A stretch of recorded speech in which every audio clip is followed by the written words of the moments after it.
I was the very first night, I'll be candid with you. The first night I sat there and I did not want to go on. I just not seeing my kids, it was my life was going to be over. Um, I was talking with my daughter about Christmas, and the only thing that she wanted was a hug. And I said, "All right, well, I'm 1,200 miles away.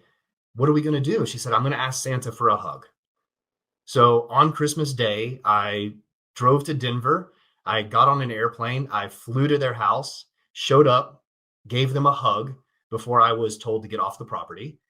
And I flew back to Colorado the same day. So, I mean, I flew 2,400 miles for 5 minutes just to hug my daughter. But you're right. Alienation is not just, not seeing them. It could be, you don't get to see them ever. Like for me, it's I don't get phone calls. Like I'll set up a scheduled time. Even the judge has said, "Hey, you got to do this," and it might be an hour late. It might not happen.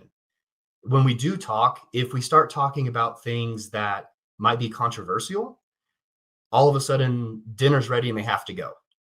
So their mother listens in on the conversations and kind of if I could share it with you, there's a video I put out there where I put it on camera that she attempted to suffocate me in my sleep. What? And I went, yes. And so I went outside and I recorded the whole thing. And it was just like, "Hey, I want to talk about this. Why would you do it?" She says, "Because I don't like you." I said, "So suffocating me is the best option." To which she says, "Have you ever seen Snapped?" And then I asked her, "Well, if you get mad again, am I going to get stabbed?" And she said, "Maybe." This went in front of the original judge.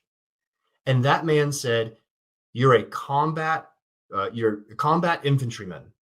There's no reason you couldn't have defended yourself in this situation." Wow. And it was thrown out completely.